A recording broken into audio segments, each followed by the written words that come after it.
Good morning, welcome to Planet Mojo. Today I'm going to plant the sand dropseed.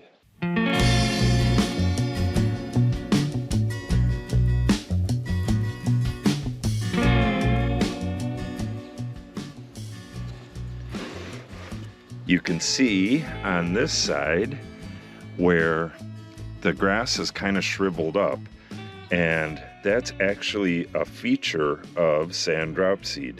When it gets really droughty, the leaves will curl up and it'll like ride out the storm until it gets a bit more water. Sand dropseed is the most drought tolerant of all the short prairie grasses. I kind of neglected this. I had some of the stuff out here and I had the sand dropseed in there. It was raining for the last, 5-6 days. This grass right here, the foul manna grass, is for wet areas, so I figured I'll just leave that out and let it get as wet as it wants. It's just going to go right through the pots. But I left this stuff, which is the June grass and the purple milkweed, as well as the sand dropseed. I left all of that right in here, and it probably didn't get watered for 5 days. And these are tiny little cells with some big grass in it. So some of it got wilted up like this, but I'm willing to bet this will make a comeback once it's planted. Sand dropseed got its name because it's found in sandy, kind of nasty areas. It'll tolerate a bit of salt. It's a fairly short grass, and it's not like a dramatic showy grass. It's just a short prairie grass.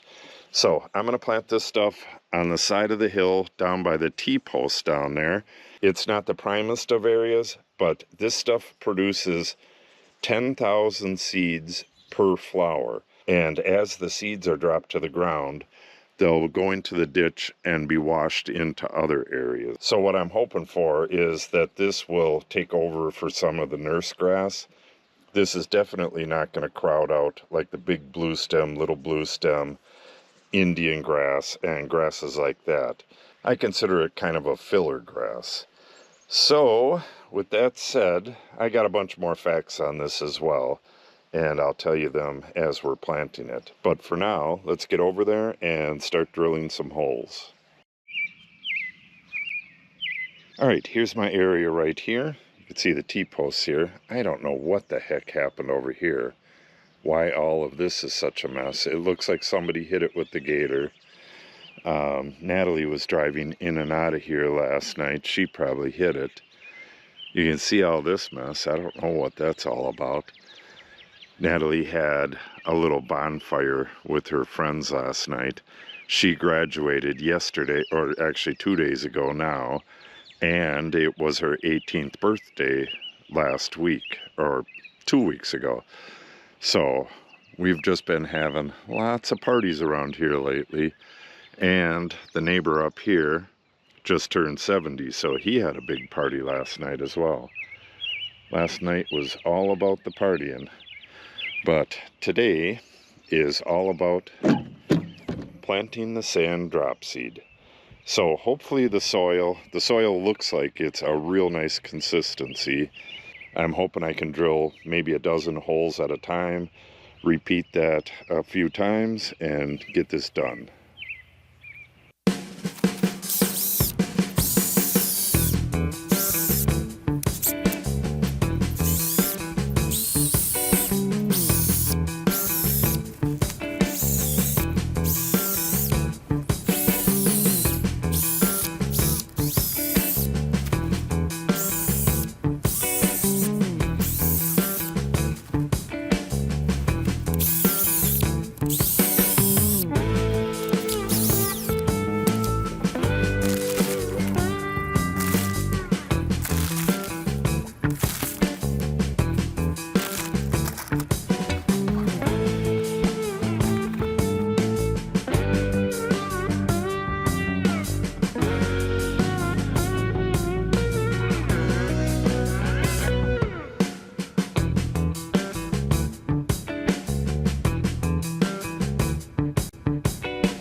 that's it for the sand dropseed. Got it all planted. I thought I would take a look in this ditch. This is where I have the annual wildflowers planted, and sure enough, they're all up. I didn't know if they were going to take really well dropping them onto the side of this hill right here, but this is going to look really interesting in a short while. Let's just take a walk up the middle here. This is a pasture grass. Yeah, look at all that seed.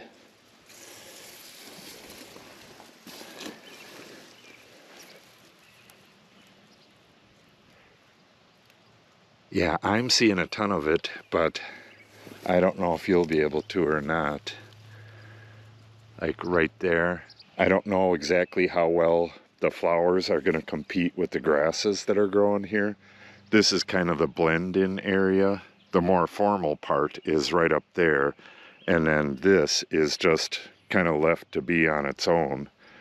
That's all planted on that side, but it was taken over by like lawn grasses and stuff, so I'm kind of rehabilitating that side. But this side has had pretty much zero work done to it. I'm trying not to step on all these. You could see a whole bunch of them down here, and it rained right after I seeded, so that was going to wash some of this stuff down through here. I'm gonna have to get out of here. You can see tons of flowers coming up through here. This is going to be quite the show come summer. We'll take a look up this way a little bit.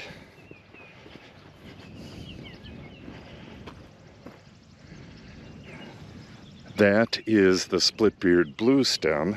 And I don't want to walk in here because we got just hundreds of tiny little flowers growing here. And that whole side of the hill right there is all flowers as well. But that's the split-beard blue stem. I was hoping it would get a little bit greener by now, but I don't know. Doesn't look all that good. Some of it does, some of it looks so-so. There's the hot rod switchgrass right there. That greened up really nice. And here is the Shenandoah switchgrass, just 3 of them. That didn't green up as good as the hot rod, but it looks real healthy. Some of the prairie dropseed did really well, like that one back there, and these 2 here, and some, I don't know, like these right here. And here is the Twilight Zone, little blue stem. Got a lot of stuff coming up around it. It looks like I'm gonna have to get in here and weed this area in a little bit, but other than that, this looks really good. I sprayed this area, so all this stuff in between the grasses is gonna die, or it's in the process of dying right now.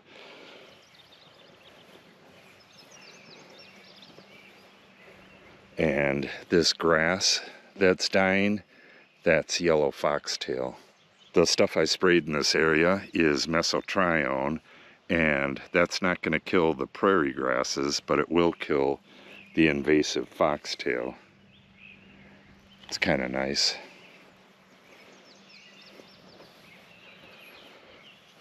All right. Yeah, the prairie grass gardens, those come into their prime, probably another month, end of June, and then throughout the summer, throughout the fall, and actually all winter. So right now, they're not at their prime, but when they do hit their prime, they're that way for a long time.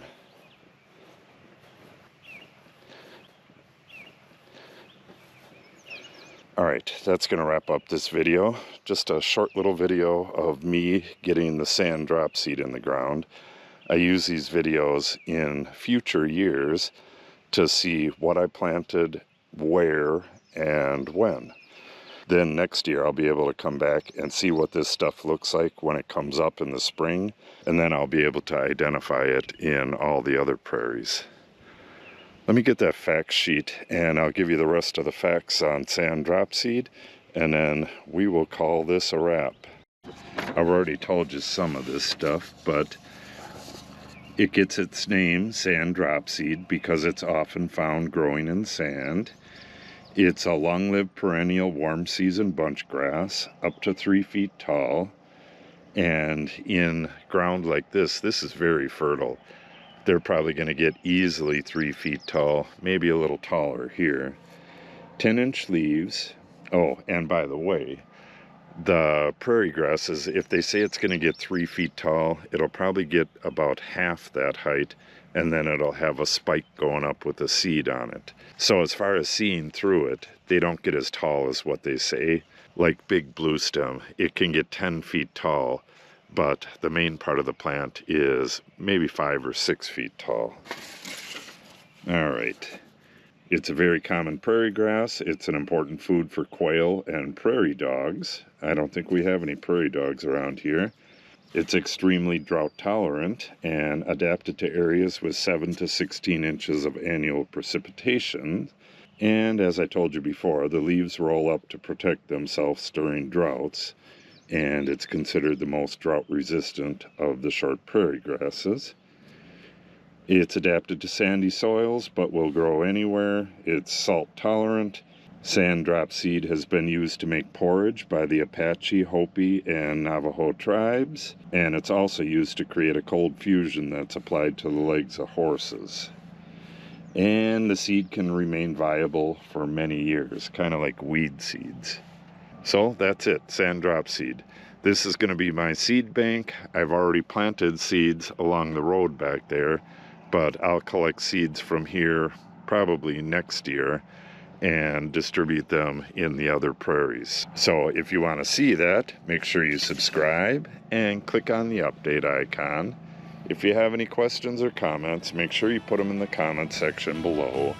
And if you share the video and or give it a like, it helps the channel out greatly. Thanks for watching and have a great day.